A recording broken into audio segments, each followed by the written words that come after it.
Hello. Pause this. Eventually, I'm now an EMDR Europe trainer. I'm the associate or deputy director of the EMDR Institute of Israel, which is why the director asked me to make sure that our roll up is behind here so I could show off. And Awesome. one of my consultants asked me to please make sure that my fish tank is behind it also, because people like watching it. Anyway, I probably have more things I could say about myself, but you know, look on the internet, you'll find me. Right. And I can tell you from experience, having had the good fortune to spend a lot of time with Dani in Israel, wonderful collaborator, very coffee. Dani has the best coffee machine in the world, and which is a very good reason to go visit. But so anybody who's on this is welcome to EMDR. visit me in Israel over a cup of coffee. We could talk about anything, and I can make you tea as well if you don't like coffee. Wonderful. Wonderful. Thank you. Erin. Hi, my name's Erin. And yeah, it's been really great to meet Dani and to learn about his coffee, which I very much intend to have when I get to Israel. I'm going to take you up on that, so watch out. And as the mother of a 2-year-old, I need that coffee, especially right now during coronavirus, so this whole thing. Mm-hmm. Yes. And so, yeah, I'm a LCSW, opened a private practice right before actually all of this happened, and have been working in the perinatal mental health field for about 6 years. Mara, I've been working with mood and anxiety disorders and wanted to get more training in the trauma that I was seeing happening in this population. And so was so lucky to get connected with Mara and go through her first perinatal EMDR training here in Chicago. And since then, it's just been, a snowball into this world and collaborating with brilliant people and just trying to put our heads together to help, families right now who are really struggling. So it's been an honor to do this, and I'm really excited to share with everybody what we have. It's fabulous to have you here, and I am thrilled. So yes, so let me introduce myself, and I'm trying to see if I can get the screen. You want the screen back? To do what it needs to do. No, I think we're good. Do you want the screen back? There we are. Nope, we're good. Oh, you're good. I just want to introduce myself. I'm going to be back in a second. I realize I don't have my reading glasses. So I'll be back in half a second. So introduce yourself. Okay, great. So for those who have, welcome, everybody welcome as you keep flowing in. My name is Mara Tesler-Stein, and I'm a clinical psychologist in Chicago. Actually did my undergrad in Israel, so have that connection as well. And I am a specialist in perinatal mental health, perinatal trauma, and in EMDR.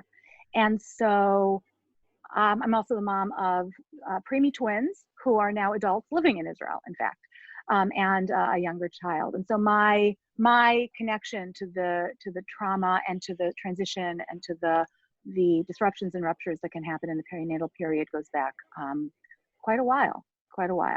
And so when I took Gary Quinn's webinar, Gary, who developed the self-care procedure for coronavirus, I thought, wow, this could be incredibly helpful to the perinatal population. And yet we have some unique qualities to the ways in which we're worrying about what's happening here. And so we began the adaptation. So let me tell you a bit about what we're going to be doing here this morning. I'm going to start, Dani is going to start by giving some background so that you understand the framework in general about what this procedure is, what it's standing on. Some people here are trained in EMDR, some people here are not. You do not need to have an EMDR background to use this procedure and for it to be effective. Then I'm going to go through the procedure, walk you through it. We'll do this side by side. I'll share my screen and you can see I did send an email to everybody registered with the materials, our most recent update. And I mean, literally hour by hour, it continues to be modified and changed. And we welcome feedback from all of you. as you use it, just as we've used it, we realize, ooh, we could tweak here, we could tweak there to make it smoother, to make it more applicable. So please do share that feedback with us as well as you apply it. We'll walk everybody through it. And then Erin is, we are going to ask for a volunteer, and Erin is going to do a demo so that you can see it in action. And then we'll have a little bit of time for questions before we split into our breakout rooms. And there'll be probably about 3 people to a room, more or less. And everybody can have a turn practicing. And then we will be available for questions that come up. This is a stabilization resourcing procedure. So no matter how you do it, ultimately, even if you trip up a little bit as you're practicing, it's a very robust intervention. So, and then we'll come back after practicing for more questions. And of course, we will continue to be available as you apply this for feedback, for stories, for input, as you use it. And we hope that it's helpful. So, Donnie, are you back? I'm here. I'm here. All right, let's go. Glasses and everything. Okay. Glasses and everything. So, fantastic. yeah. Okay. So I want to make just a point that the procedure as it has been set up is a kind of procedure that you really can use even if you have not been trained in EMDR. To a certain extent, it probably could even be done by non-mental health professionals, although we're really asking mental health professionals to use it, because if something does, which we haven't seen anything go wrong, even though probably thousands and thousands of people have used this procedure already, and we've been getting feedback that's been all positive, and we have not seen any kind of dangers as yet. But nevertheless, because this is not a researched procedure, we don't have the evidence yet from good controlled research. We really would prefer that it's only mental health professionals using it, so that if something, God forbid, does go wrong, we have people who actually know how to work with somebody who might be having an abreaction or anything else where that might be very difficult. Anyway, as you see on the cover screen over here, that this is a procedure that has been adapted from Dr. Gary Quinn, who is my teacher, mentor, and very good friend. And we've been working together for about 20 years now. And he is creative, brilliant, and really one of the top people in the world in EMDR. And he's constantly thinking of new things that he might be able to do. Now, during coronavirus, we have some very specific types of challenges. And part of the reason why we decided to put this procedure out there is because, just like with some of the medications that are out there, that we're trying even without some of the normal procedures that we'd go through for testing them, while we're in this kind of a situation, we're willing to try things that are a little bit more experimental, because people need it, because there is a great need out there. So what I'm going to go through right now is just a little bit of an introduction. People who are my students would probably recognize this picture. This is not teaching EMDR, but it is introducing some of the thinking that EMDR has of how we look at pathology, at issues, at whatever's going on. This is how we look at and understand the human mind, and where it gets stuck and where things go well, and how we step in to try to help. And then at the end, I'll talk about how this specific procedure is coming in to do its work. So one of the basic things that we understand about how we store information, that information comes in, and sometimes it is adaptive and sometimes it's maladaptive. The adaptive information is information that's been worked through, and whenever we think about it, it makes us feel usually pretty good about ourselves. It helps with self-esteem. It helps with feeling basic sense of safety. It helps us feel like we have some choices in how to be able to navigate the world we live in. There are some memories that these memories themselves remain encapsulated in time and space. So we're calling it trauma, but that's a very broad definition of the word trauma, because we're talking about any memory that when you bring it up and think about it, it's activating in the here and now. As a result of having, and some of those are, by the way, adaptive. So for instance, not going near flame. We might have one time very early in our childhood had a parent scream at us when we reached our hand toward a flame, and that way of being gets stuck inside, that very few of us see a building going up in flames and say, oh, I'd like to go in there and see what that's like. So we have a very good sense of that initial like step back. You know, you get pushed toward the street, you jump back, and even if there's no cars coming. Those are adaptive things that are stuck in trauma time space. When something does not need to be there, that's when we call it trauma. Some of the things that are in there, as we said, some of the things are actually quite adaptive. Some of them are less adaptive. Now, when things happen in the here and now, we call them triggers. So you could have a trigger that will trigger a resource. Okay, when something triggers a resource, it's reminiscent of things that we've been successful in life, and therefore we're able to deal with it. When something triggers trauma or trauma time space, it's something that's reminiscent of things that are stuck in these encapsulated forms.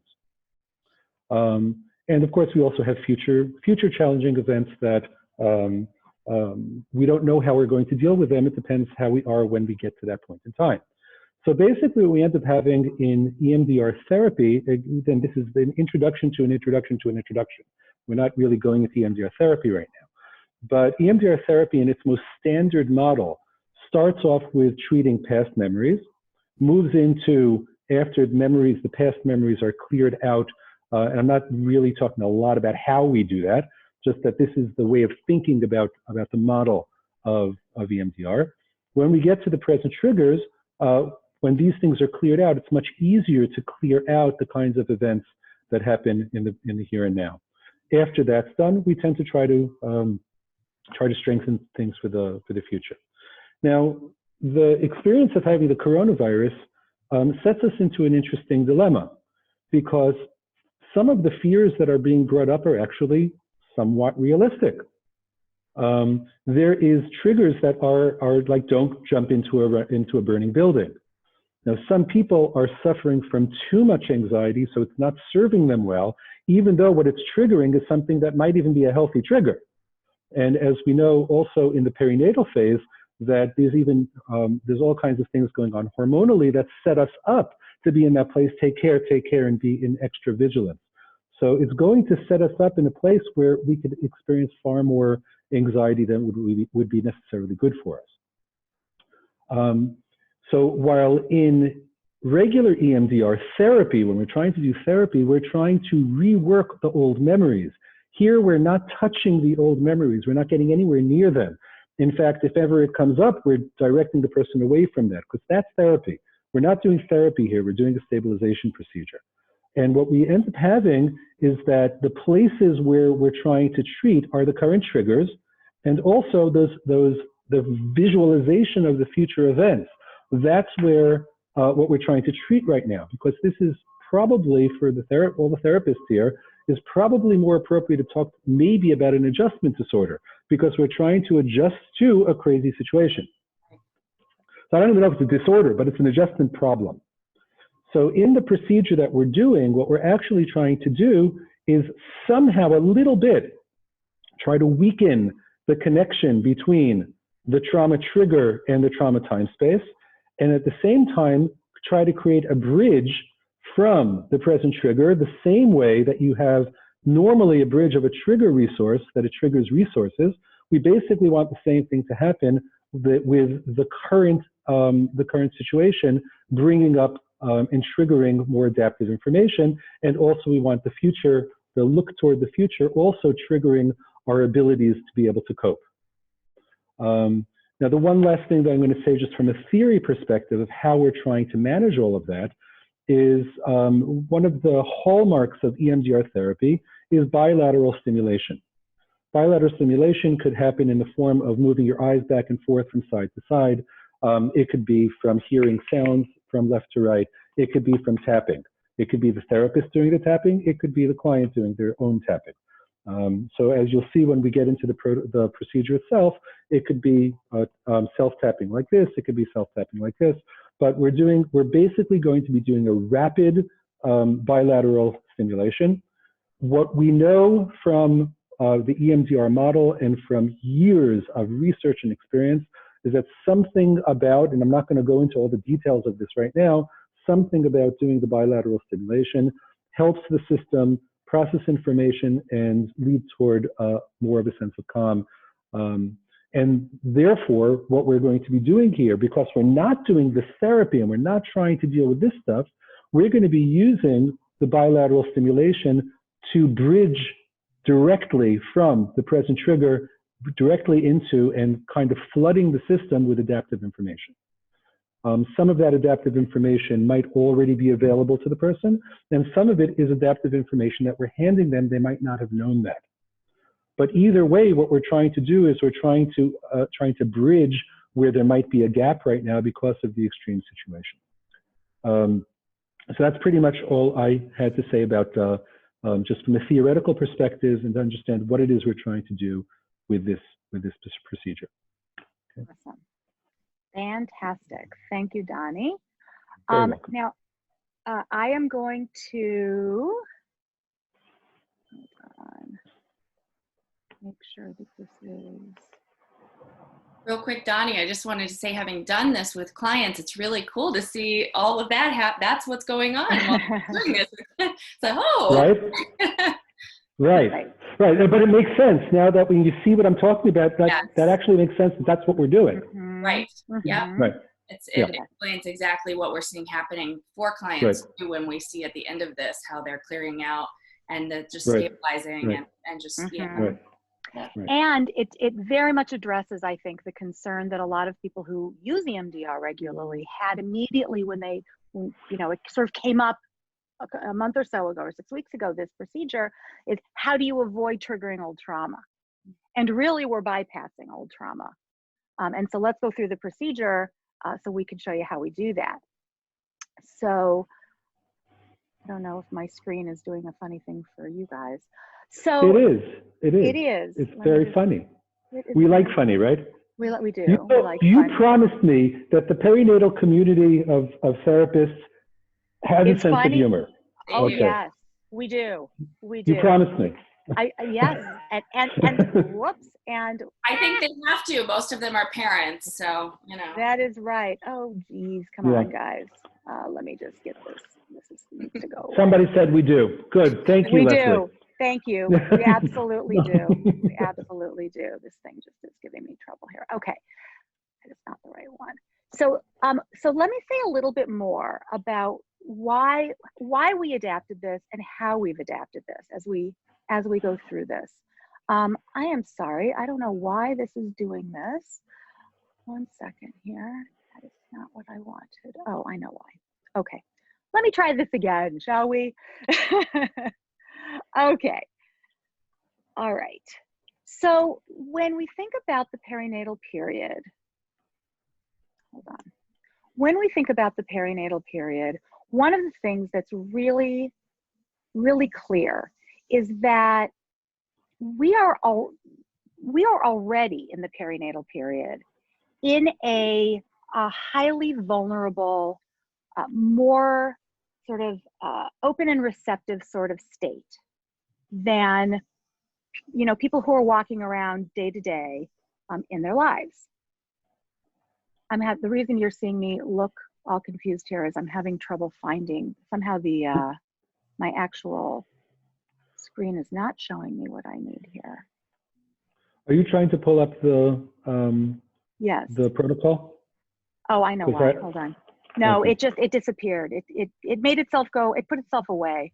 So let me just open it up again. There we go. Now I can share it. Okay. So because women in the perinatal period are already in a state of heightened vulnerability, we really need to think about what those particular kinds of worries may be, and those particular kinds of vulnerabilities are likely to be for these clients that we are working with in our population. And I would add, just Mara, because we were thinking, I mean, especially for birthing yes, identified mothers, correct, women identified mothers, but also for new partners, non-binary folks, and also birthing people who don't identify as women are included in who this is targeted for. Yes, thank you. Thank you for adding that. We all know that many families who are anticipating birth at this point are feeling even more heightened anxiety because of all of the protocols and procedures that are put in place for safety. And we don't have any real evidence about what actually protects families, what protects babies, you know, should babies be separated from families, all of this kind of stuff that's coming up. We certainly have families who were in the NICU with their babies or in the aftermath of NICU when coronavirus hit. We have families birthing now with medically complicated situations for the birthing mother, for the babies. So all of this vulnerability is here. And so we have incorporated those sorts of concerns into our clinical indications and also into how we do the procedure. So the original self-care procedure, which by the way, you will be able to use with the non-perinatal population as well. So consider this is like bonus content woven into the original foundational self-care procedure. So for people who are finding themselves really immersed in these sorts of fears that come out as thoughts and concerns, I'm afraid I might get the virus. I'm afraid I have it.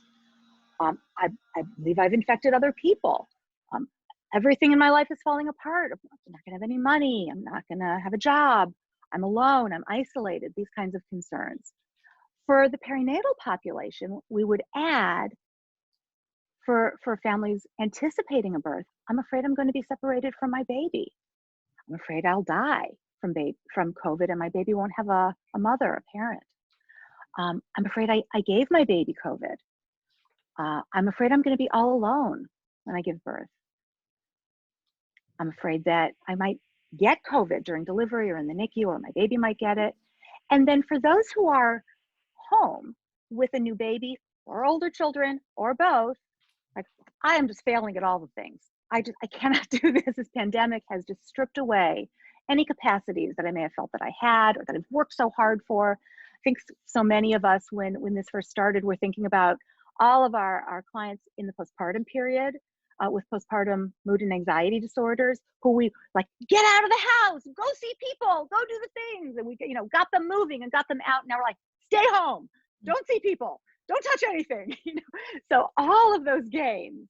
And then feeling like, how on earth am I supposed to have these? I already had 2 jobs or 3 jobs. Now I've got 4 jobs, feeling like a failure because of the pandemic. This is key. Okay. So let's go over the basic concepts and terms that will be coming up as we go through the procedure.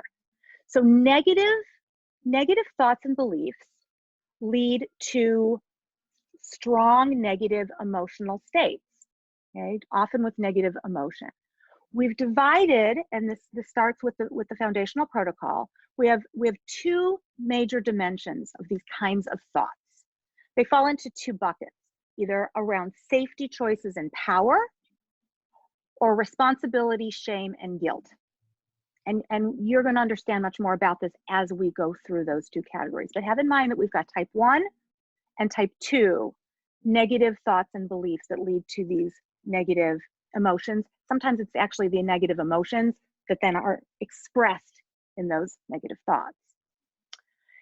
The perinatal piece adds, and this is an organizational concept. I'm not going to go into too much detail about this. So use this if this is helpful to you, but it's a way to organize what happens in particular in the perinatal period that are particular challenges developmentally for families. And in the work that Dr. Debbie Davis and I did over the years, researching the 2 books that we wrote for parents of premature babies and for parents who went through the NICU for any reason, what we saw over and over again is that the 3 core tasks that families face in this period are developing parental identity, an identity as parent to this baby. So even if you have older children, parenting this baby is always different. But if you've had a complicated pregnancy, if the baby has complications, if there's complications in the postpartum period, that developmental phase has its own unique qualities on top of the regular developmental phase. Secondly, managing intense feelings, which do connect right back to our type 1 and type 2 kinds of emotions and thoughts, but that are particular to what's going on in this phase. The kind of fear, the things that you're afraid of, the things that you're preoccupied with, the kinds of sadness, things like that are going to be very particular to what's happening with this baby in your family. And then finally, managing relationships, including attachment, which is one of the primary foundational pieces that we think about when we think about attachment, or think about relationships in the perinatal period and postpartum, and then certainly with your partner, with extended family, out in the world, in the environment. Okay. Now, positive thoughts. So, you know, we hear all the time, and I'm sure we've all seen on social media, all kinds of affirmations, you know, positive thinking and so forth. Positive thoughts are, as you saw in the images that Donnie shared, resources when they feel true. So one of the big challenges that we have as therapists of all kinds is how do we help people to take on board positive beliefs so that they don't just sound theoretical. Like, oh, well, yeah, that's nice. I feel that sometimes. I believe that sometimes. Or I used to believe that, but I don't believe that anymore. Or I don't believe that about myself. Positive thoughts ultimately are more adaptive. And so after we employ this procedure, what happens is that those positive thoughts feel more true. And as a result, also are evocative of positive feelings. So how do we do that? Well, the magic sauce, the secret sauce here is tapping, or the alternating bilateral stimulation. And we've chosen tapping, and I believe that Gary chose tapping for a couple of reasons. First of all, it's simple and can be done for yourself. It can be self-applied. So in this procedure, we're using rapid, alternating, bilateral, tactile stimulation. So what do I mean? We are applying tactile stimulation, which means touch. We are alternating the touch, and we're alternating the touch on opposite sides of the body, and we're doing it fast, right? So sometimes I see people do this, right? That's not alternating. The alternating is important. Donnie, yes, please, and both of you, please jump in. Right.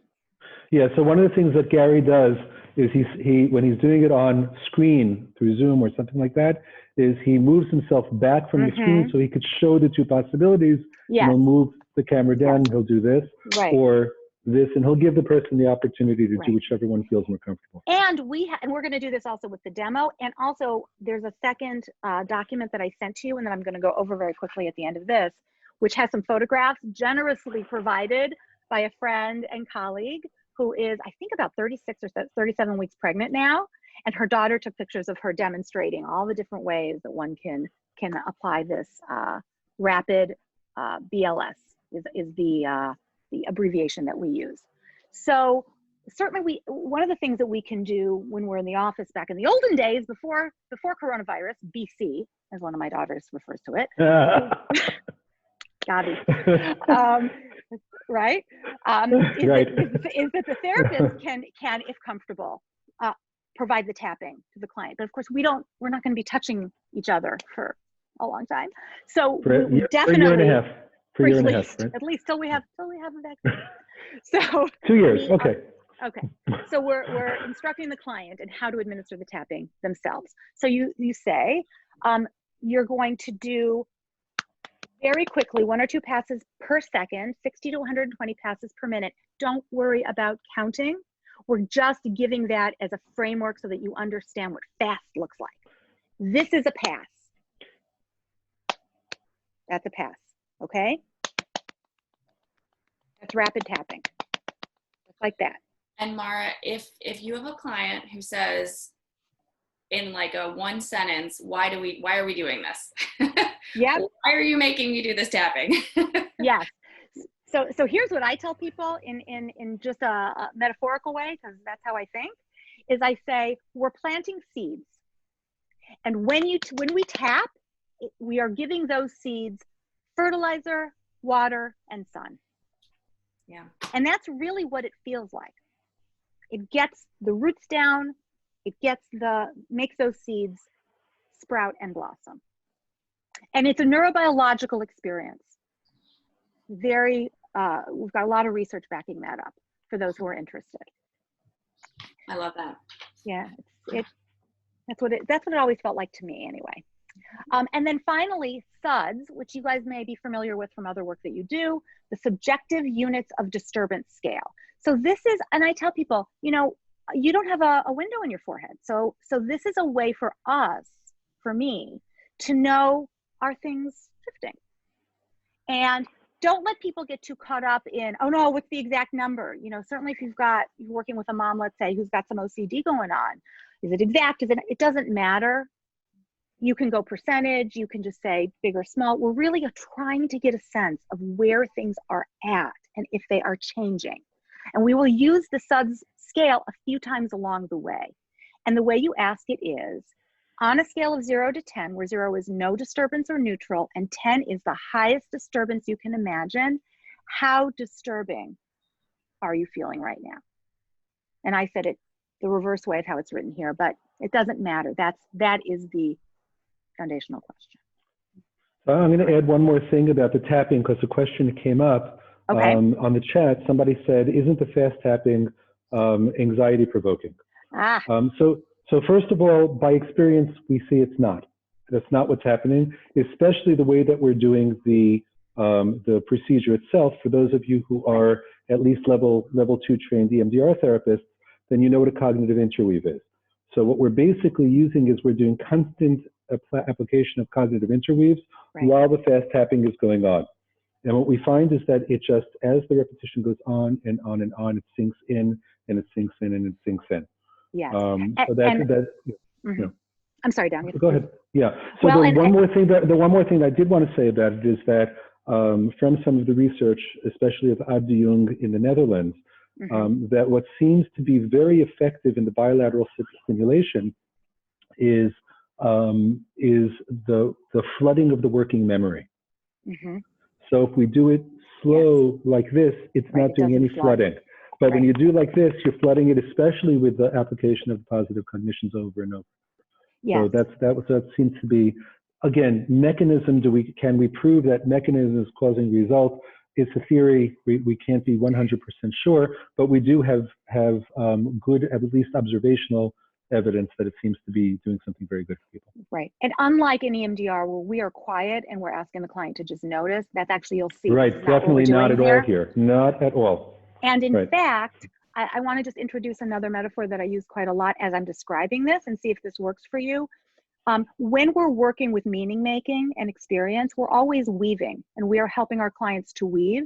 In this procedure, we are introducing threads of meaning and possibility to clients in such a way that they can consider whether to weave that in to their way of understanding and experiencing the world. And then the nervous system takes it on board and it can shift the overall picture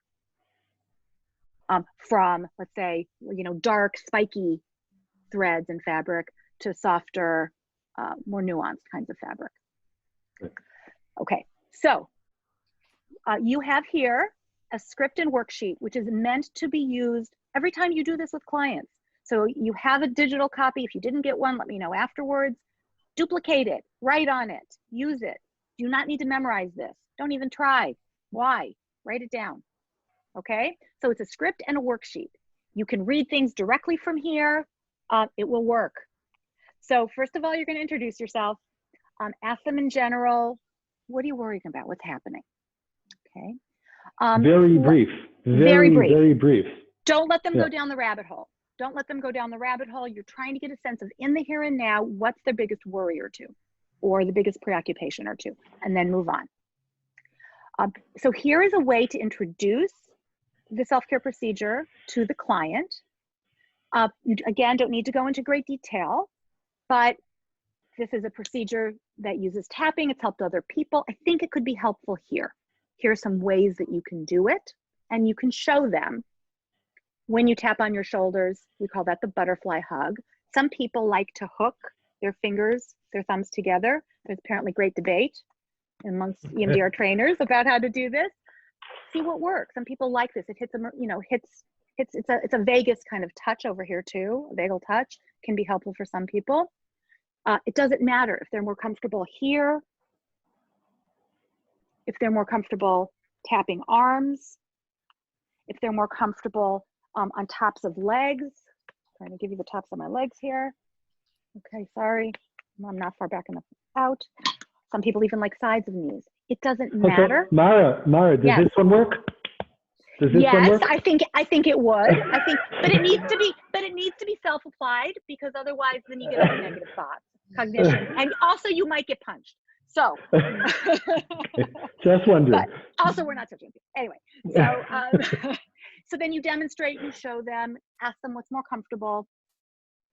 Let them know that if at any point they want to stop, they should stop. Or if they want you to stop talking, which is what you're going to do soon, that they should put up their hand. They stop. Not about the stop talking. It's stop the procedure, take a break, check why. But when we're doing it, we're going to be flooding with the statements. We're not going to stop. Well, no, but if We're not somebody's gonna stop having a the hard talking. time or something. Absolutely, but then we stop that's what I everything. mean. That's what I Then mean. we stop everything. We don't stop. Exactly. We don't just stop talking and let them keep going. Yes, No. thank you for that clarification. Yes, Yeah. that's exactly what I meant. Yeah. That you stop cold. Stop is an absolute stop. Let's figure out what's going on, if Exactly. and how to continue. Yeah. Exactly. It's like pulling that emergency brake if you're on a train. Right. Okay. All right. So then you go in and assess what's going on specifically. You've gotten the general before. Now we're going to go specific. So when you're thinking about the concern that they told you just a few minutes ago with the coronavirus, what are your negative thoughts? Here, let me tell you what some types of thoughts might be. So first you show them, explain to them what the type 1 negative thoughts look like. And those type 1 thoughts, we call them, are associated with anxiety, helplessness, fear of the future, panic, isolation, anger. I can't handle it. I'm helpless. I'm not in control. And you say, are they like this? Or are they more like this? Or are they both? So type 2 negative thoughts are more about guilt, regret, inadequacy, shame. And here we've already started to weave in some examples from the perinatal period. I'm not important. I'm failing. I'm failing as a parent. I should have known better. So ask them, you're trying to get a sense from them, and people know very quickly, oh yeah, that. Oh yeah, that one too. And so write it down and then ask them, when you say this thought, repeat it, what feelings are you feeling? And here are some of the feelings that might come up. And then write them down. So you're going to first go through the type 1 feelings, get a sense of those. And then you're going to say, and how about these? Are you feeling any in this category? Write them down. And then check the Suds level as they're focusing on what they're experiencing. Please tell me how disturbed. Go ahead. Finish that. Yeah. How disturbed are you feeling now on a scale of 0 to 10? And then you're going to, as I said before, and then you're going to write that number down, because that's our starting point. Donnie, yes. So for all the EMDR therapists out there, please note that there was no check of the body. Please do not check the body here. We are staying out of that channel right now. The expectation is that there's going to be body activation. So asking about it is just bringing up something that is not going to be helpful here. Right, and it's more likely to pull them into the past stuff, and we're actually going to trying to pull them into out. deeper stuff, and especially at the end, you don't want to do a body scan, because we're in a situation right now that actually does cause some degree of tension in order to be able to function. Yeah. So we're not expecting the body to be in this complete relaxed space. Some people might achieve that, but we're not expecting that, and asking about it just puts the target on it. And then we've caused ourselves more problems. So for all the EMDR therapists out there, please note that is on purpose. Right. And someone said, good to know. So I'm guessing maybe that's something, we'll be revising this as, it's an evolving process, but that would maybe be something for us to note, since EMDR therapists would be likely to want to do that. And because in the perinatal period, the somatic experience, the body sense is even more heightened. Right. Yeah. Right. Yeah. So especially even those of us who use some somatic interweaves and stuff, just put those to the side for right now. Right. We're doing something different here. Okay. Yeah. So now here is the procedure. Be clear. This procedure is designed for use with the coronavirus, around issues around the coronavirus in the perinatal period.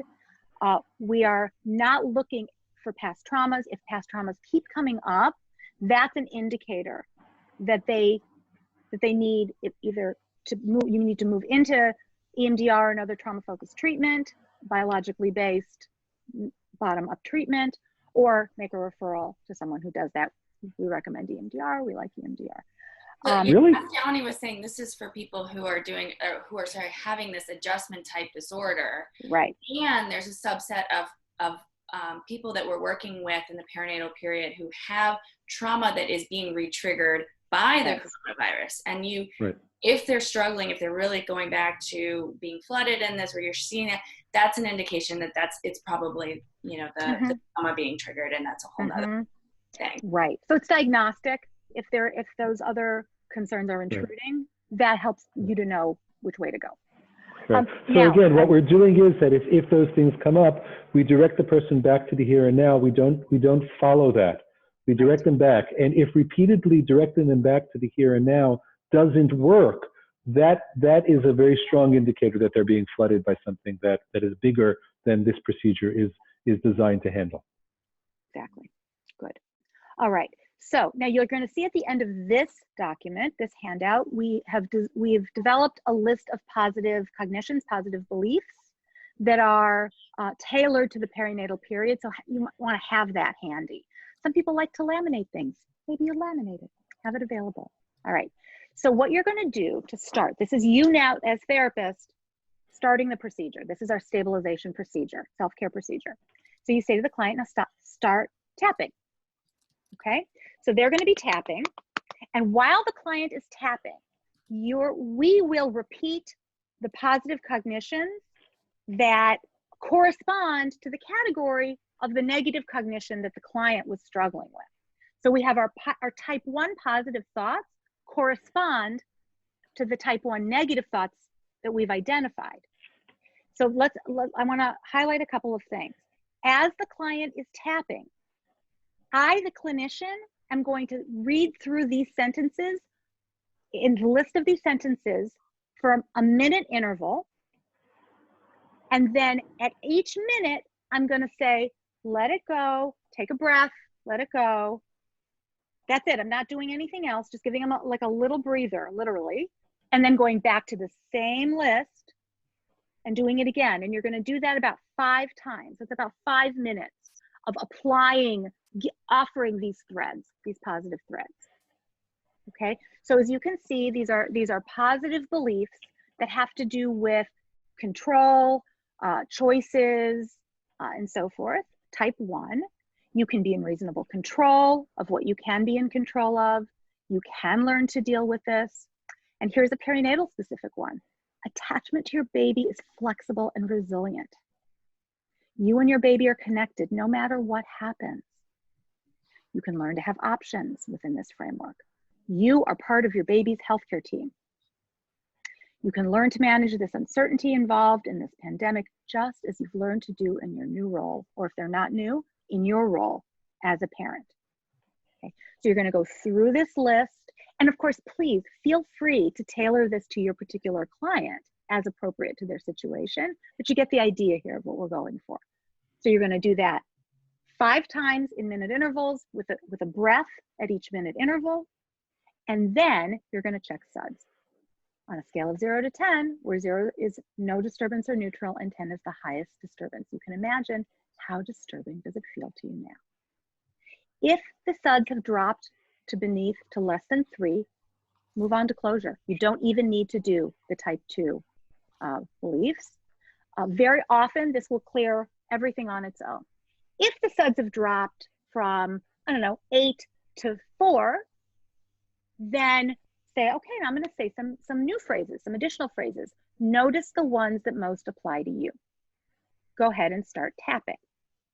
And so then you go ahead and read these that are appropriate. You may also want to look at the type 2 list that we supplied and weave those in, add those in. I would prefer not. I would prefer to separate it between type 1. To keep it separate. Finish type 1.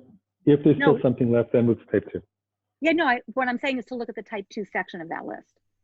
Because we didn't, so we have here, I'm just trying to see if we have perinatal Because specific ones. everything here is still Yeah. in type 1. Oh, I'm sorry. That's right. That's right. We haven't Everything moved here into is type still 2 type yet. 1. No, I'm sorry. I made a Right, we're not mistake. there yet. We're not there yet. Right. No, We're you're in the absolutely second right. round. We're in I the jumped second the round gun. after the first Right. 5 minutes, right? Thank You you, thought Donnie. you had already moved on, right? I thought I'd Because already it moved said on. go I to jumped. because it said go to phase 5 to closure. So you That's thought right. we were already going to That's type right. 2. We're not That's there right. yet. We're not there yet. So, Yeah. so I'm here to tell you that if you did what I said, you didn't break It doesn't anything, matter. but better to do it this way. It works And when anyway. you talk to colleagues like this, you're like, oh yeah, whoops. So all this to say, this is Yeah. a very robust protocol. Thank you, Donnie. It's not a protocol, it's a procedure. I'm sorry, procedure. Right. Procedure. Yeah. So go ahead and read these. So this is round 2, slightly different, some of the same as before. Then you're going, go ahead, Don. I was gonna say, you can almost imagine, I'm just imagining in my head, like saying each set in the box 5 times, or 5 times over, and then the let it go breath. It's like you're playing a soccer game and then you have a timeout, you get some water, you come back in. Yeah. So there's gonna be, if you need to, you've got 3 halves of the game of the type 1, but not everybody needs to get through all 3 in order to win the game, if that makes sense, to get down to a level of lower distress. There you go. Yeah, that's great. Now, one of the questions that came up was, what if people bring up body sensations or bring up other things? So I realized that we never wrote in here, but this is a good thing to keep in mind. First of all, we are not inviting associations. We are very, very directed over here. We are just driving forward and keeping the foot on the gas the whole time. However, so if somebody brings up an association to old memories, we bring them back. They bring up body sensations, we bring them back. The one exception to that is if somebody brings up an additional positive thought that really works for them, we're going to include that in the list now. Yes. Because it's their own empowering for them and helping them be able to function better. So now we include their words in those sentences. And I think that we should keep a running list of thoughts that are adaptive that our clients are coming up with, especially the perinatal ones, because I think that would be a tremendous resource for all of us in the community. So please, I'll see about setting up a shared document that we can all add to. So you're going to do that second round of part 1, 5 1-minute increments with a breath in between, and then after that, you're going to again check your Suds. And Mara, someone had a good question of if in that, especially, and I've had this happen where in that breath, then the client wants to start talking, right? And processing. How do you handle that to get them back into? So I you want to answer that? You take that. Yeah, let me say what I would do. Like I actually will often inoculate before I do anything like this with people, and I'm going to say to them, we're going to do some things, and I'm not going to talk much. I mean, I'm going to say these statements, but we're not going to discuss. And that's not because what you're experiencing isn't important or interesting. It's because we're letting your nervous system do its work. And my job is to give you these threads and to then stay out of your way. We can talk after we're done. And so if someone starts to talk, I'd say, great, we'll talk about that in a minute. Let's continue because your nervous system is doing this work. Donnie, how would you do? How would you respond? Right, it's almost exactly the same. I love to say to people, your healing is more important than my knowing. I love that. And the fact that I became a psychologist is because I'm a natural born voyeur and I want to know everything. But that is not a good enough reason for you to tell me right now, because we have this procedure that when we follow the procedure, it seems to be very, very helpful. So let's just stick to the procedure. Let's stick to the way that it's set up. And afterwards, let's figure out how it was for you. And if there's something that's still there that's important, then it's important. And then we'll talk about it. Fabulous. Great. But your healing is more important than my knowing. Yeah, I like that. I'm going to steal that. I'm stealing it. Yeah, I stole it from Roger Solomon. You could steal it from me. Excellent. Good. 2 degrees of separation from Roger. Okay, there you great. Go. So we do our Suds. If Suds have dropped below 3, we move on to closure. If Suds are above 3, we move into our type 2 negative thoughts. And then we continue. And it's the procedure is exactly the same. But instead, you're going to read the statements that are in our type 2 box that have to do with our type 2 negative beliefs, we are offering the type 2 positive beliefs. Again, 1 minute increments, take a breath, another 1 minute increment about 5 times. So again, you did the best you could with the information you had at the time that you had then. You are a good enough parent, even with if or when you feel depleted or overwhelmed. You can learn from this, you can adapt to this. You can sustain a safe and nurturing home for your baby, for your family in the midst of this upheaval. After you've done 5 increments, you check your Suds. Same instructions. If the Suds are still higher than 3, we move on and we do our second round of type 2 positive beliefs. If the Suds have dropped, we move into closure. So if we need to do a second round, you say, I'm gonna say some new phrases. Notice the ones that most apply to you. And then we offer some of these. It takes time to learn how to do this.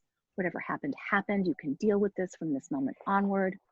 Your attachment with your baby is flexible and resilient. You can be attached. You can know that you're attached from this moment onward, I might say also. Your best can be good enough for your baby, even when your best feels like it's below 100%. This idea of good enough. Especially when your best feels like it's below 100%. Especially 100%, because it's always going to feel It's always when, less. always. So we're going to modify that. This is how modifications happen. Yeah. Again, you check your I Suds. only realized it when I heard it. I didn't know it when I read it. And this is the other thing I want to say. When we break into breakout rooms, as you practice this, please do make notes of what you notice and what you find. This is how we make improvements, and we really appreciate all the input from you guys. So again, same instructions. If Suds are less than 3, you move into closure. If Suds are higher than 3, we do another round. 1 minute increments, take a breath, 5 times. Your well-being is vital to the well-being of your family. Your needs are important. You can make choices for how to parent during this pandemic in ways that are best for your unique baby and your unique family. You can learn to care for yourself. If you're noticing that what Gary did he does one time 5 minutes. When he does the alternate statements, he does it for a single minute and checks Suds. He doesn't do it 5 times. Okay, so it says about 5 minutes here on the program. It doesn't on this one. If you look what it says right there, it says when the client is tapping for 1 minute, say the following sentence often, and then look right after. After about 1 minute, this is the first time or this is the second time? I'm confused. Okay, I might be confused. Go ahead. I'm confused. It's okay. It's okay. There's a lot of rounds. And again, that's true. And it doesn't matter. Other way, it doesn't matter. Yeah. It doesn't matter. If you have less time, you can do less. It's okay. Right. It's only going to add. It's just, as we practice it and as we work it through, we figure out, oh yeah, this works better. And we like this. Okay. Right. You're going to take another Suds. I want to make sure we have lots of time so that we can do the demo and then your practice. And then the final round here would be, again, if Suds are still higher than 3, you did the best you could with the information you had. You can learn from this. This is the statements we used earlier on. After about a minute, take a breath, let it go. And then we are ultimately going to get to Suds. At this point, no matter what the Suds rating we're going to go into closure. So by this point, people are generally far more grounded and relaxed. They've woven in the statements that resonate most with them. They may have supplied some. Very often people have this, oh, right, oh yeah. And it weaves in. So I want to make a point. I want to make a point about this. This is a question that came up in one of these sessions that I did on Monday night, I think it was. And somebody at the end asked, hold on, can't this be used for evil intent of trying to get people to do things that they don't want to do or believe things they don't want to believe? And our sense is that not only can you not do that, but some of the adaptations and the changes that happened when Gary was developing this is that if he said things to people that didn't fit as their real truth, it's like they blew up at him. And it's just because it's not hypnotic. Because it's not hypnotic. So like for instance, and even one of with hypnosis, you really also can't get people to do things that don't fit. Right. But people are in a much more suggestible space when they're in hypnosis, and they're not suggestible here. That's not what's happening. Right. So when he was saying in that calm voice, he was saying, you can follow the, for instance, you could follow the instructions of the CDC. There are some people that were pissed off at the CDC. And as soon as he said that, I said, no, I can't. I can't trust them. And it just, it backfired. So it was just, our sense is that this works the same way a cognitive interweave works for the EMDR people, that if it is true, it will resonate. If it is not, it won't. So the likelihood of this being able to be used in that way is quite unlikely, actually. Yes. And I wouldn't hesitate. I mean, if a client in between when they're breathing and they say to you, there was one of those that really, it's bringing, you know, it's just, it's not working for me.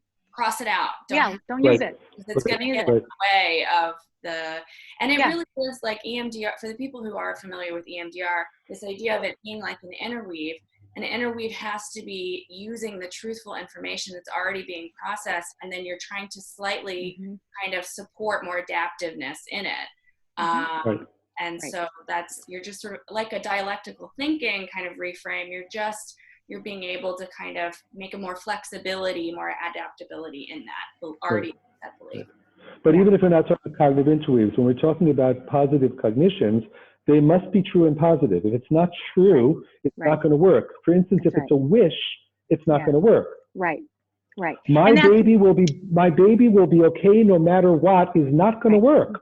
No, and no matter how nicely you say it.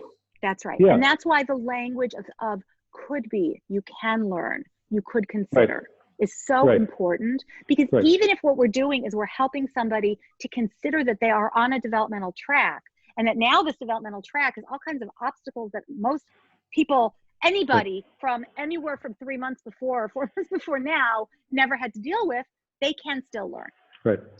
So in our closure here, we are reinforcing these positive thoughts once again, and we're also going to show them and then give them a handout that they can then take with them to do this as potentially a regular practice for themselves, or when they need it. So notice, and as the clinician, you're going to write down and think, here are the positive thoughts that were helpful to the client. And here are some that came up during the process that we just went through. Say to them, let's write these down and use them with tapping as a regular practice and anytime you need or want it. And that's going to be in that worksheet that you're going to go over with the client, the second document, that they then can take with them. I've had clients say, could I have a recording of you saying those things? And so we've woven that into our instructions here. You could ask them, would you like a recording of me saying these? And you can take this with you, and then sometimes you can say this about yourself, and sometimes you can listen to me saying it to you. And then you can record it as you're doing it with them. So what we're now going to do is we want the client to say the statements along with you, and especially mark the ones that are resonant and helpful. And then, so we have some space here you can add, and we have that list that's attached at the back. And then we move from I'm saying out loud you to them saying, I can be in reasonable control of what I can be in control of. I can learn to deal with this, etc. And again, we do the same with our positive type 2 thoughts. I did the best I could. I'm a good enough parent during the pandemic, even when I feel depleted and overwhelmed, etc.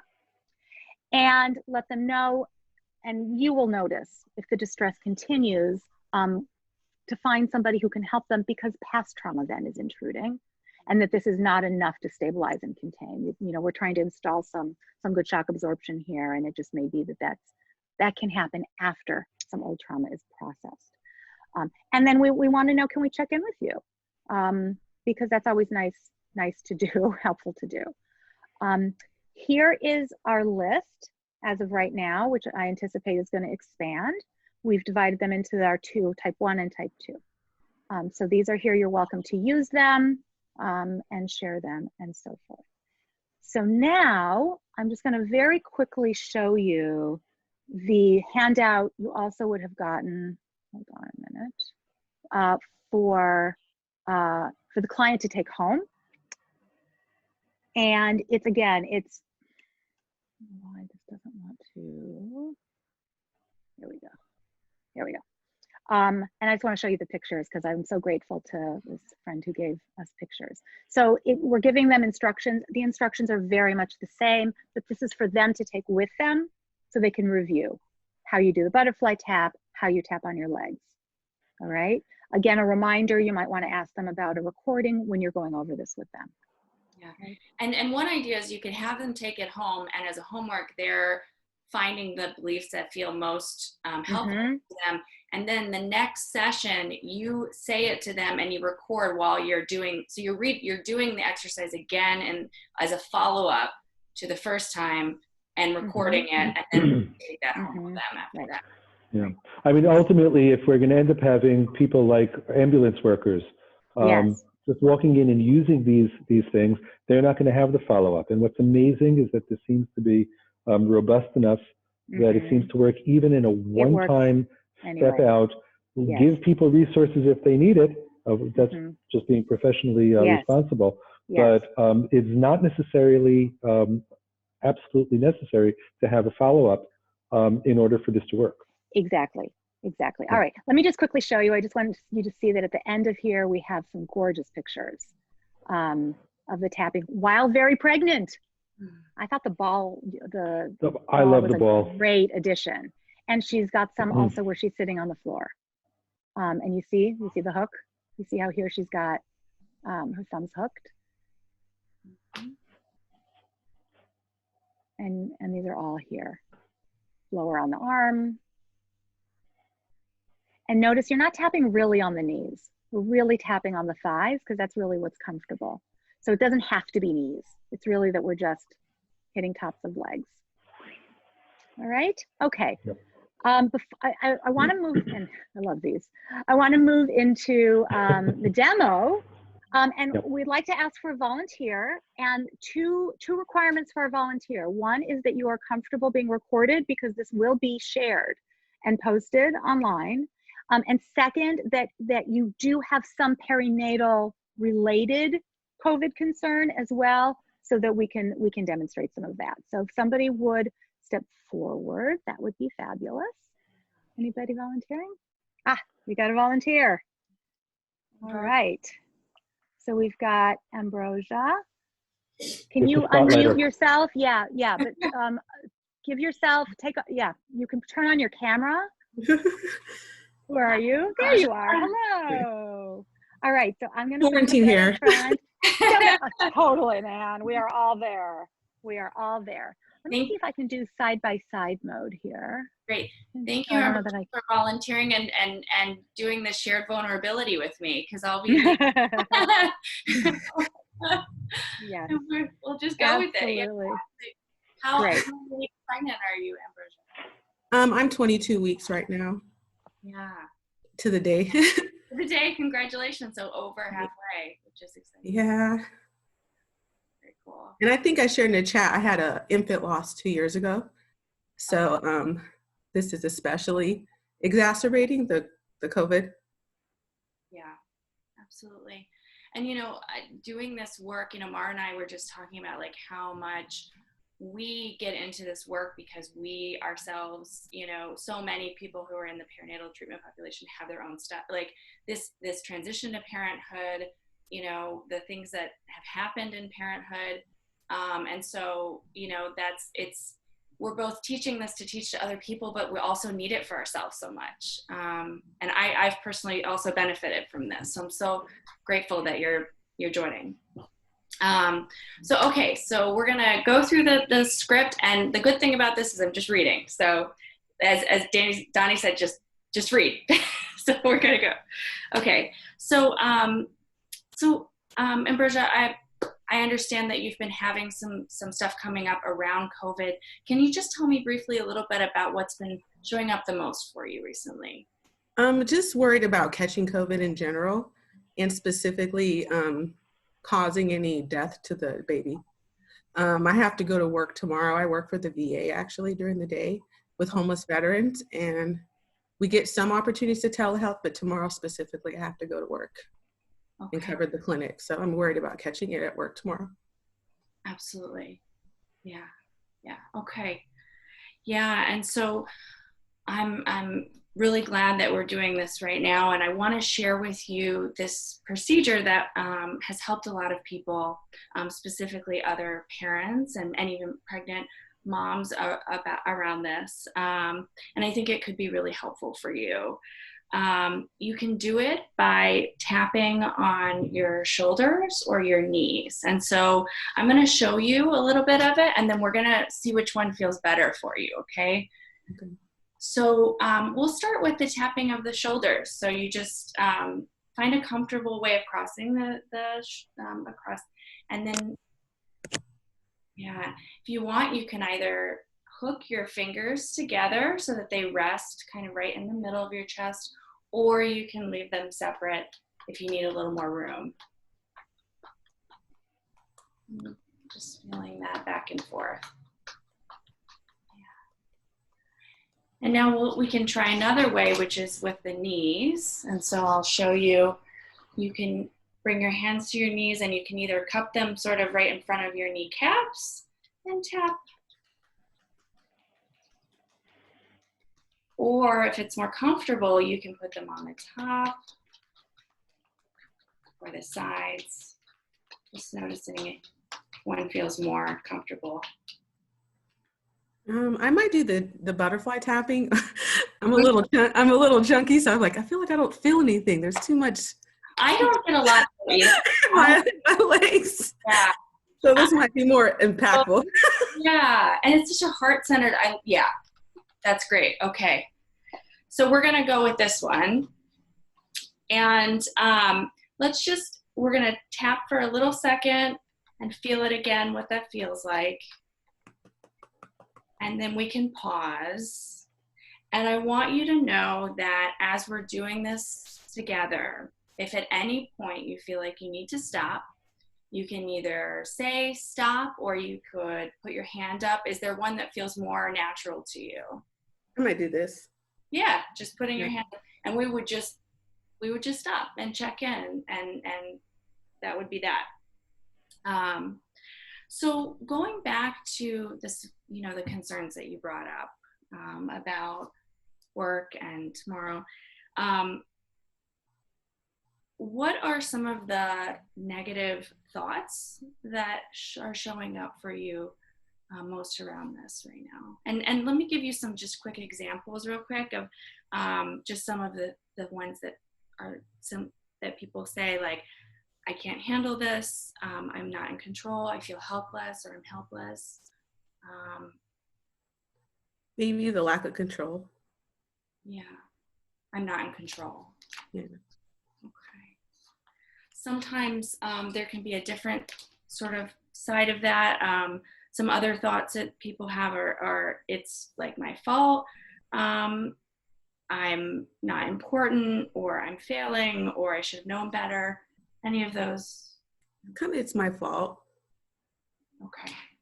I had a placental abruption with the last baby, and I had an emergency C-section, and she didn't make it. Yeah. Okay. Yeah. And I just want to take a moment to pause and check in with Mara and Donnie, because it sounds like that, we talked about the type 1 and the type 2. And it sounds like maybe somewhere in the type 2, there's some old traumatic loss that's in that. And I want to ask Amara and Donnie about how to hold that. Right. This is one of those cases where we're not going there, not because it's not important, right, but because right now we have to deal with now. And so if that becomes important, then we can go back and deal with that. But right now, we're dealing with right now. Exactly. I have to go to work tomorrow. That is exactly, you took the words right out of my mouth. Exactly. It's now toward future, now toward future, now toward future. That other information is very important, but it's not important right this minute. Okay. Does that feel okay? Yes. In terms of moving? Okay. That's exactly what I would do. Yeah. Okay. So, so you said one of the main thoughts that's coming up is I'm not in control. I'm helpless. Right. Yeah. Okay. And when you say that negative thought right now, that I'm not in control, I'm helpless, what feelings show up for you?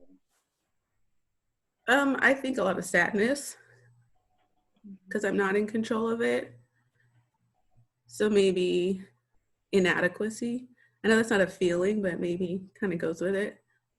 Mm-hmm. Yeah, that I should be able to control this, or that Yeah. And the most is fear. the fear. Yeah. The Okay. fear of what's going to happen if it happens. Makes sense. Yeah. Okay. And so as you feel those or notice those feelings right now, what would you say your level of disturbance is, with 0 being none at all or neutral and 10 being like the worst that you can imagine?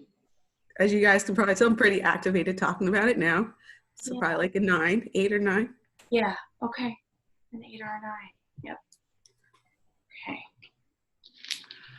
So what we're doing with this, Ambrosia, is we're really just trying to help you kind of cultivate and embed some shock absorption as you go into the situation tomorrow.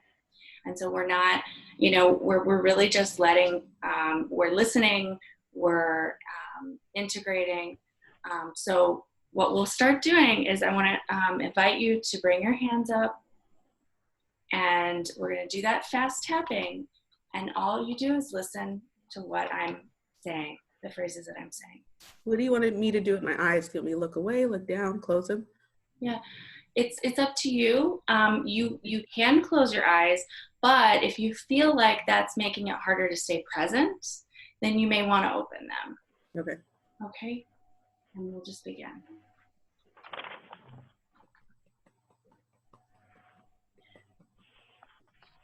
You can be in reasonable control of what you can be in control of. You can learn to deal with this. An attachment to your baby is flexible and resilient.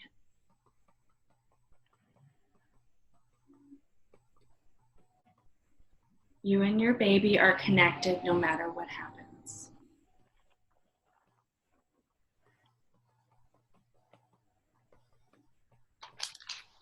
You can learn to have options within the framework you are now living. You are part of the baby's healthcare team. You can learn to manage the uncertainty involved in this pandemic, just as you are learning to be a new parent. And now take a breath and stop tapping and letting it go.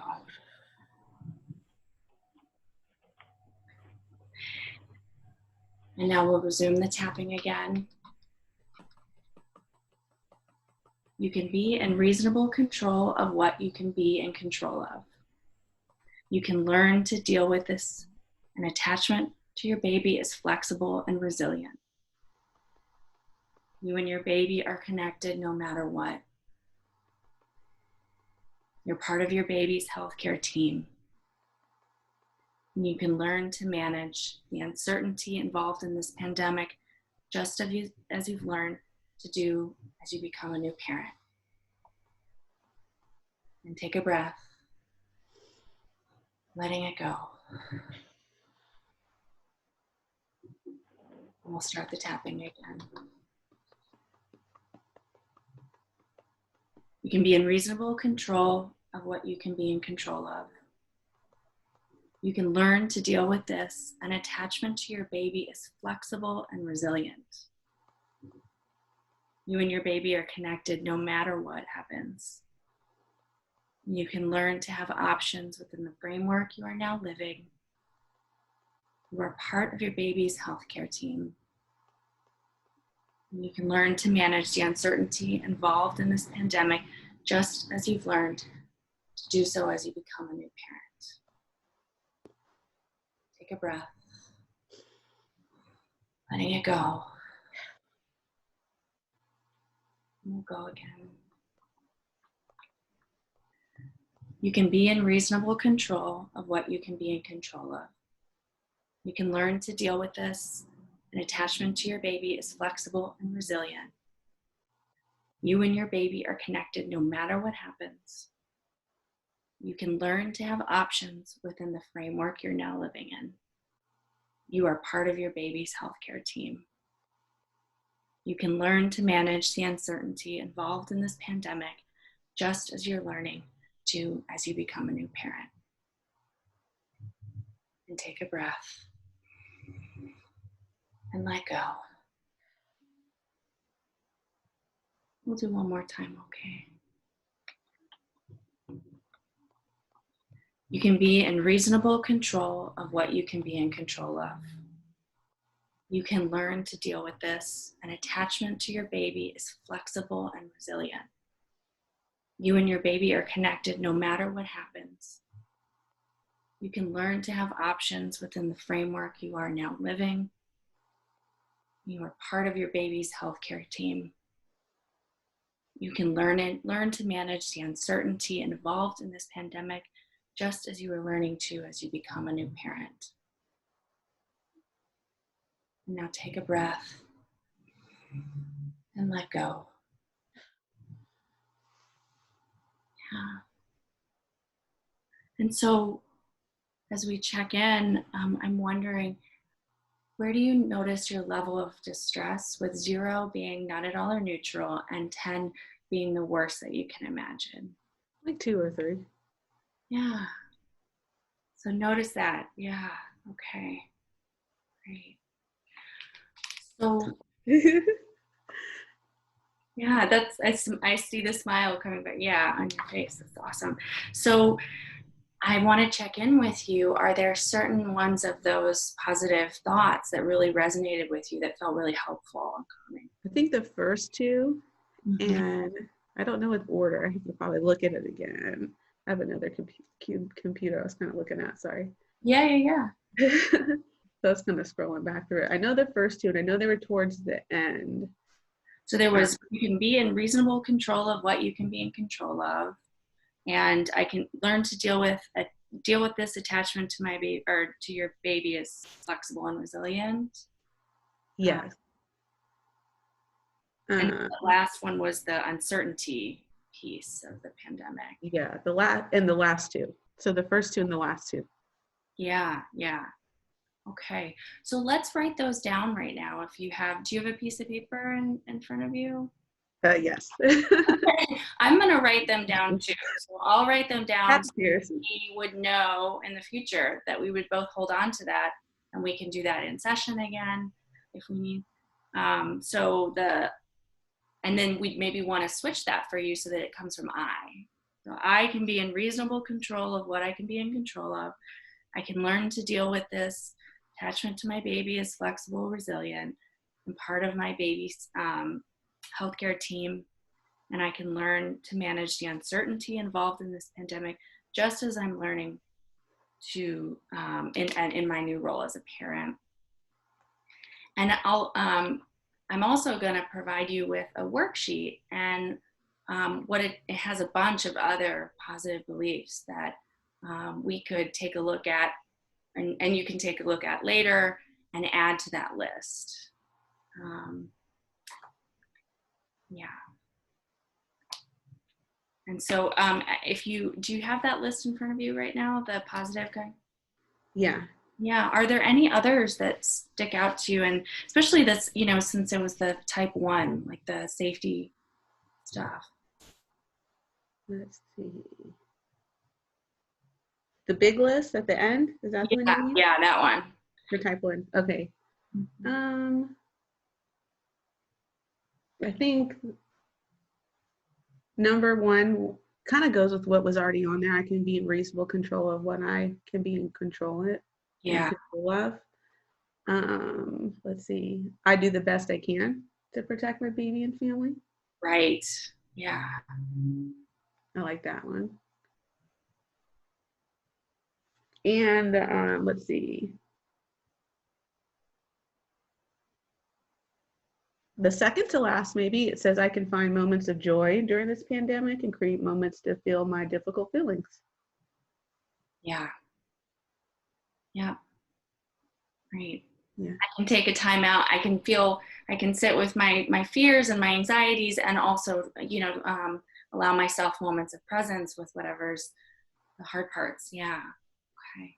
So yeah, let's add those to the list. And what's really, you know, what's cool about this is that you can do this whenever you need. Yeah. Is there a time that you can imagine that this would be really helpful to do even after session? I think for me during the night before bed. Yeah. Yeah. When all that stuff's popping up. Right. When your brain's going wild. I was like, wait, what about this? So I think that this can be like a good resource for regulation, like before bed to get to sleep. Right. Yeah, great. Yeah. Yeah, so and if we were, you know, working together repeatedly, I would maybe offer to, you know, record it, and that way you could have it, because it's easier sometimes for people to do this with a recording, and then, you know, we check in the next session around what, you know, what was helpful, and keep it evolving from there. So, yeah. Okay, so thank you so much. Thank you. Thank you for not laughing at my hair. Oh, fantastic. All right. Great. And by the way, that was one round. Mm-hmm. One round. So it really can show you the power of this intervention, even when we know that there's old, super important stuff back there still. And so, you know, in a session when there's more time, you could do more positives. You could continue if you wanted to, you know, because it could bolster. Donnie, have you done that? Have you seen that? Right. I would say that working on the past will be much easier now. Oh, yes. Because Yes. when somebody has something sitting right in front of their nose like this, you Yeah. can't work on the past anyway. Right. Yeah. Right. By That's being right. able to be relatively feeling safe enough in the present and in control enough and having enough of an ability to deal with what's happening now, then the mind is able to actually process old material. Yeah. That's from the EMDR perspective. Yes. You know, if somebody cannot achieve safe place, we don't go on to process it. Exactly. Exactly. Right? So and there has Ambrosia, to be 1 foot here, 1 foot there, and that wouldn't be happening. Yeah. Exactly. And Ambrosia, really, I want to just echo what everyone in the chat is saying, which is thank you for coming forward in this group of people who we didn't even really get to meet each other, to be vulnerable and open, to having this experience, and helping us to learn. And so glad that you did, and that it was helpful, and that you can continue to use it. Well, thank you for the opportunity. We learn by doing, right? We do. Can I'm I that way too. Could I read one of the chats that should be said out loud and everybody should hear it? Yes. Where was it? I'm trying to see exactly where it was. It was something to the effect of, "Thank you, Ambrosia, and your hair is beautiful." Yes. Okay. Beautiful. Yes. Wonderful. Okay. I told you this group had a good sense of humor too. That was not a sense of humor. That's true. Sorry. Also true, but sharing it. Yes. Okay. Does anybody have any quick questions before we go into your breakout rooms? And you can speak out loud. You can Linda, go ahead and Linda, if you have a question, don't leave before practicing unless you have to. Linda has a question. Yes. I had a question. It was really super powerful, but I had to kind of. So, Erin, when you were like talking freely, you were sounding super like empathetic and oh, I forgot. Oh, there you are. Hey. Yeah. And then when you were reading the statements, you were like, it was like obviously a text, and I was wondering if it's supposed to be like almost monotonous, or if you're supposed to put a little like authenticity, like you can be like, you know, like really, you know what I'm saying? Yes. So I would ask Ambrosia how it felt for her when she was hearing it. Mm-hmm. She was the one on the receiving end, and that's like a really important piece of this, because doing it in a measured way, it means that Erin is putting less of herself in and more of the thoughts. But I'm actually interested in hearing how Ambrosia felt, if it felt empathetic and caring and whatever. Ambrosia, could you relate to that? I thought she read it in a way that was natural, so I was able to focus on the statements. I think if you're natural with it, it's okay. So I didn't have any issues with it, even when there was like a little disruption, because you are reading, but I didn't pay attention so much to that, to be honest. I was really trying to focus on the statements themselves. So I was okay with it. And remember, as you know, this is such a new procedure to even to all of us here who've been working on this intensively for quite a while now. As you use this, these statements will also become more natural to you to say. You will phrase them in ways that feel natural to you, and you'll know your client, if this is somebody you've been working with as well, to modify and adapt them as well. So, as Donnie said, we don't want to put too much of ourselves in there. We want this to be able to be received and integrated by our client, and yet there's a way as we get more familiar. For it to sound more natural. The idea is not that it should sound robotic, Linda, if that was what you were wondering. It's not that. It's really, I think, just that as this becomes more comfortable and familiar to all of us, and we know how, which adaptations given the particular perinatal situation to emphasize, it's smoother. So I'm actually having... The other part of the question was like, I noticed the first time was like really super, super slow. Yes. Is that intentional to like get them like So I've been doing it slower, and then I got a chat from Donnie saying, "Speed up! You're not so slow." I was going to do the same. Right. I tend to go faster. Also, I say them a few times. Yeah. Right. Yep.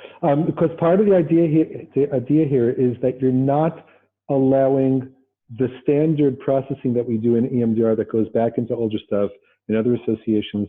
We're kind of blocking that from happening, even though the person has access to current disturbance. They've accessed the current disturbance, and we're just going boom, boom, boom, boom. We're overloading working memory.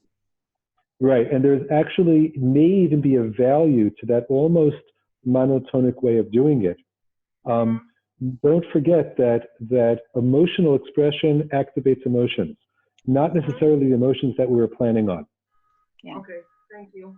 Because if she starts putting in a very caring and that emotional tone, it could have been Ambrosia would have started tearing and crying, and she would have gone into that too vulnerable space and actually not been hearing the words, but hearing the emotional content. We don't want to get evocative, but it is okay to read it in a way that actually conveys meaning, Right, and you're allowed to care. You're allowed to care. You're allowed to care. But you're not churning. We're not looking to churn. Right.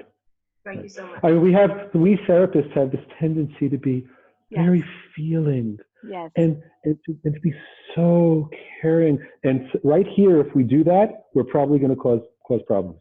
I was thinking if my therapist did this with me, like and was over a little bit too overly, I may start feeling responsible for her.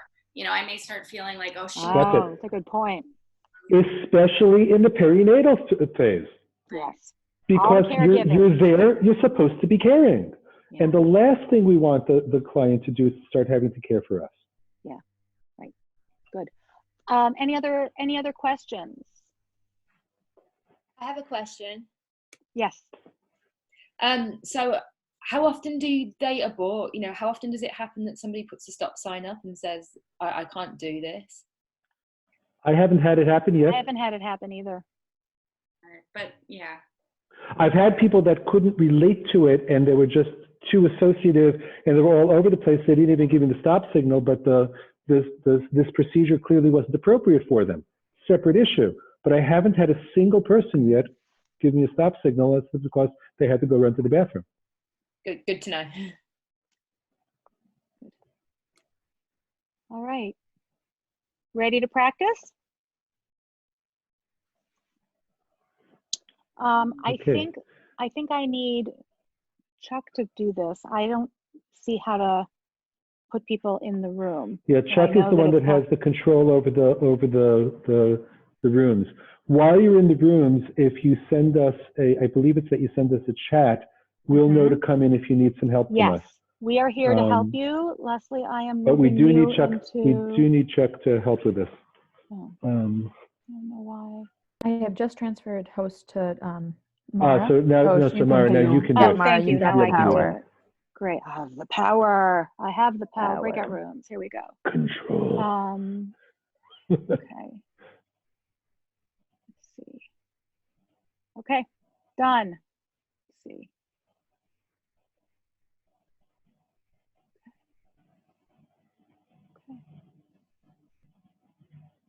think everybody's.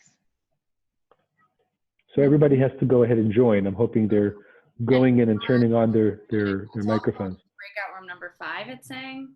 Yeah, you don't have to go in there. What we're going to do is we're going to open up the breakout room so you could see it, and then we could see if somebody's calling for us. Right. And we might need to drag some other people into other rooms. Right. Oh, why am I not? I'm not seeing all the breakout rooms.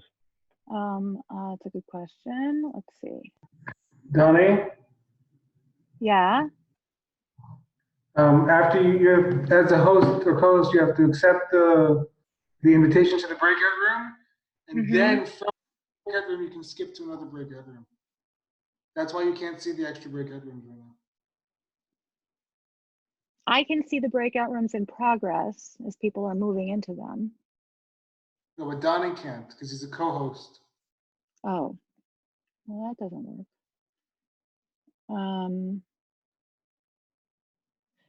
Chuck, can you make Donnie the host if he knows how to do this? Let's see. Put you into breakout. Yes, I will make Don. You will actually need to make Donnie the host now that you are the host. Oh, right. That is So just, yeah. make host. There you go. That's it. Your host. Now you have the controls. You have the power.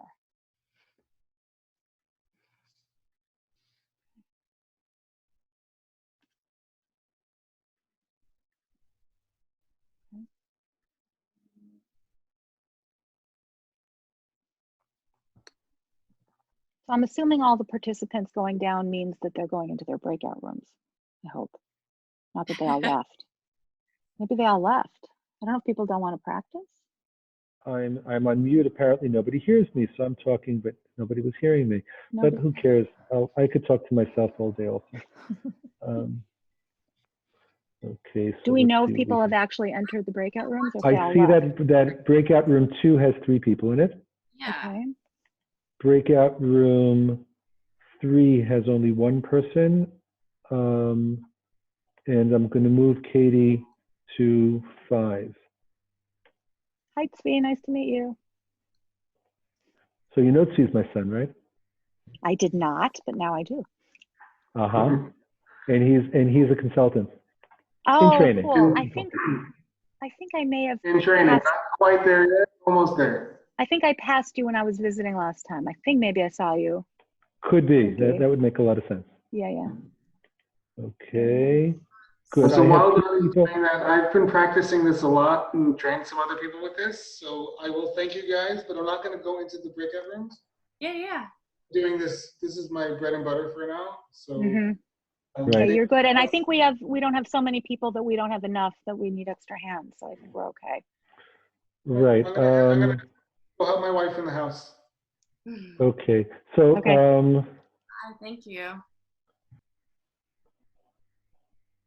okay. I'm going to send one of you into breakout room 4. Ambrosia was asking for help. Okay. Some Mara, maybe. I'm sending Mara. Yep.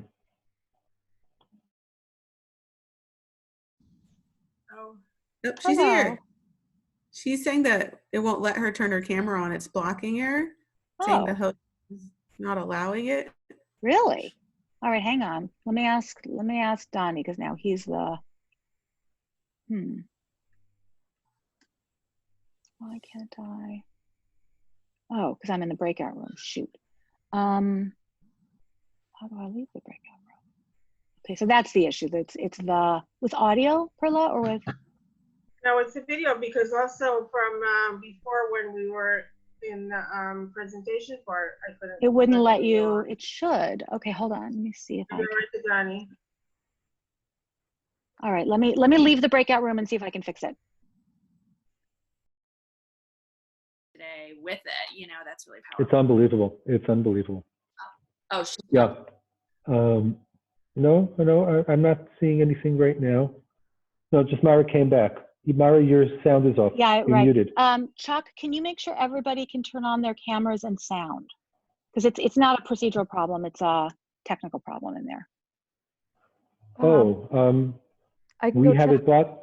You made me I think we. Oh yeah, Donnie, can you do that? Whoever has the controls. Unmute all. That no one else is coming, so we're not going to have nobody else coming into the office. Oh, That's like do we need to, Sean, because we would need Oh, all that's not what I meant to do. That's not right. good.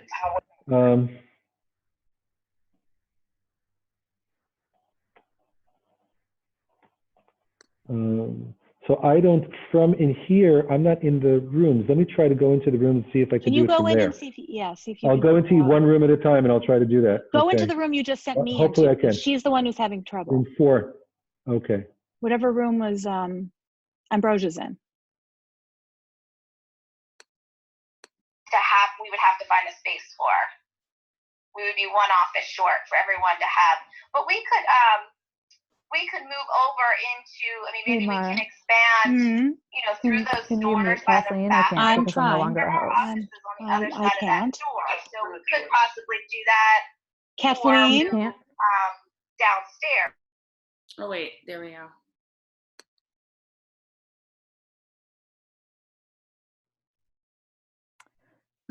Mara, are you as a co-host able to make me a co-host?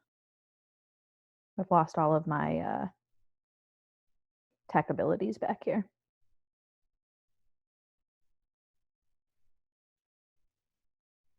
No? Okay. It's okay. We can ask Donnie when he's back.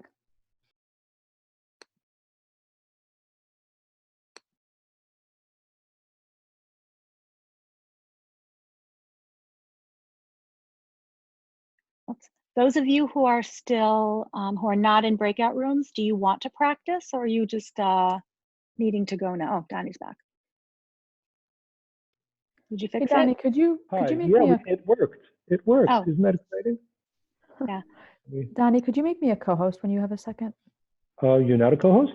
No, because I transferred the host over to Oh, that was just terrible. Why would you do such a thing? I know. Gave away my power. Power. So how many rooms do we have that actually have people in them? I have a few rooms. I'll tell you in a second. I'm first making Chuck a co-host. Did that work? I just jumped into room 5. Katie O'Shea is actually teaching my friend Maeve how to do the butterfly tapping. So Oh, was that's great. really cool. That's She got Katie amazing. O'Shea. That's Oh my got amazing. Katie. I want to go in and say hi to Katie. Private Put me in session there. with Katie O'Shea. Yeah, I was like, just the two of them. Maeve I don't think Maeve even knows who she's talking to, but That's like, amazing. Maybe I'm going to go in and just watch from the side. Because, I holy, know, right? Go. She said she's coming to Israel. really? I don't know if that was going to happen because of everything happening in this country. Well, she had to be the whole world. rescheduled. Right. Yeah, it was scheduled. Yeah, So, that's cool. the For the early problem is trauma protocol? yeah, that's stuff she does. But if I go in there, then I'm not going to see what's happening in the other rooms right now. So Okay. I don't Yeah, know if and I should do that. can't. This is one thing I'm noticing. I can't get into the other break. I don't think I know how to get into the breakout. Well, I could send you into a room. The host see. has the ability to send people in. So if I make you host now, then you could send me into Katie's room so I could watch from the side. No, I don't want it. I don't want the show. are we bringing everyone back together Yeah. at the end of this? We will. What we should do is check in on the rooms and see how people are doing. And when people have had a chance to practice a little bit, then we should call everybody back in and hear how it went for people, et cetera. Okay. See if there are any questions. Great. This went well. Somebody's getting so Herrera, who's the one that started the butterfly hug. Yeah. Apparently, he charges some huge amounts of money to do a 3-hour training to teach people to do this. Great moneymaker. Brilliant moneymaker. Yeah, whatever. So why people don't we actually making money? sign up? Like people sign up for Apparently. this? Oh my Apparently. God. I don't know what he does there. He might be teaching all kinds of other stuff on top of that. Who knows? That's crazy. So I just started writing a paper on the difference between desensitization and reprocessing. Oh, awesome. Yeah. And the clinical implications of the difference. If you understand where is it being stuck, are you stuck on something that needs desensitization? Or are you stuck on something that needs reprocessing? And that will guide you of what kind of intervention you do. That's going to be very really cool. helpful. Very cool. Yeah. You realize we're being recorded right now? This entire Yeah, I know, but conversation. we can also edit. Yeah, you're gonna edit it. Yeah. It was just making myself a note to remind Mara we need to edit this video. Oh yes, Oh, yeah. yes. Yeah, because anyway, they don't, people are practicing, there's nothing to watch. So, we'll clip it when we send them into the breakout rooms. And then if there's any other questions, we can. Sure. The question is, do you guys want to go in and check in on a room and just see how people are doing? Yeah, I think that's a good idea. So I'll send each of you into a room. Okay. I'm trying to figure out which Mara is Mara. The moving one, the video one. No, that doesn't help. That doesn't help. I'm going to mute myself. You'll be able to tell. Right. So I'm gonna put you into 5. No, it doesn't help because I'm looking at it in the breakout rooms. But can you see who's muted and who's not muted? I think I know. You're the one that I sent you into Ambrosia's room. So that's where you were before. I'm sending you now into room 5 with Katie. Have fun. I hope I sent you into that room. Doesn't look like oh, you have to agree to go in. You have to agree to go in. But I didn't get an alert. Okay, then let's try to send the other Mara in. I also did not get an alert, just to be clear. So now I don't know what's going on. Now both of you are theoretically in room 5, but you're not getting an alert. I'm not getting an alert. That's weird. That's bizarre. Okay, so I don't actually know how to do this then. So Mara, what happens if you click breakout rooms on the bottom panel? Oh, I don't know. Oh, you have breakout rooms down there. I've been assigned to breakout room 6. Is that Katie's? No, that's 5. I'm going to send you. Could you go to 5 now? I'll go to 5. And you want to go to Katie? Yeah. Just check in. It's just saying that's the only room I can go into. Do I just say we're coming back together in a few minutes? We'll bring everybody. Oh, no, just check in, see how they're doing. You don't have to do anything aside from just check in. Okay. So I'm assigned to breakout room 6. Who's in 6? You go to 6 and I'm going to go to 8. Okay. Being alone is a way to be in control of what you can be in control of by preventing you from becoming infected or infecting others. You can learn to be in reasonable control of what you can. You cannot be in control of what someone else thinks, feels, says, or does. This pandemic is temporary and will end. The vast majority of people recover from this virus.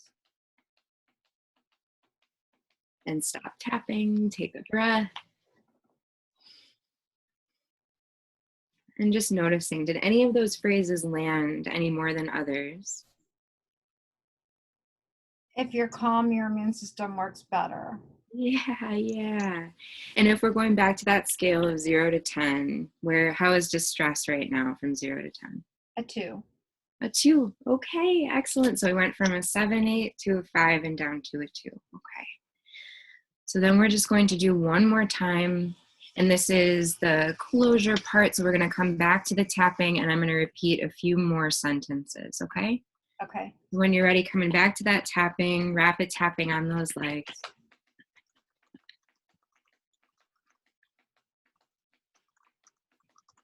You can be in reasonable control of what you can be in control of. When you are calm, as you are becoming now, it strengthens your immune system and helps you heal. You are part of your baby's healthcare team. You can learn to manage the uncertainty involved in this pandemic, just as you have learned to do in your new role as a parent.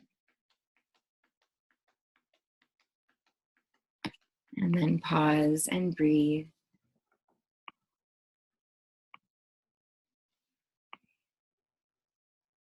And I'm realizing I don't totally know how to do the closure part, so I'll pause us again. That's why I'm here. Hello, I was trying to check on you. So actually, let me pull it up. So the closure part is really just going back over it with the clients. Now you're going to see that there is that self-care handout when I showed you at the very end. So you would give that to the client and you would say, you would go through the closure and then you could give them the handout and say, so you're going to transition from you, the therapist is saying you, to client saying I. And then helping them to identify the particular cognitions that resonate with them. That may have come up or that you noticed. Because you may have noticed also a sort of a, with certain statements that can happen too. and then just make note of them so that later they can remember them. And then sometimes people will say, well, you recorded for me, or you could say, would you like me to go over it one more time and record it for you? And all those things are options. Cool. Thank you so much. Good. And Natalie, right before I leave, I will say I have this right by my desk, and so sometimes when I'm doing this, I'm like, okay, yeah, we're doing these new weird things. Hold on just a second. People are like, just so and people are receptive. right. They're so very agreeable and just like, Yeah. oh yeah, take your time. Those from us in the Midwest are just Even oh, your yeah, it's presenters, fine. even your presenters are like, no, don't do it like that. Do it like that. Yeah. But this is we're all figuring this out. We're all figuring this out.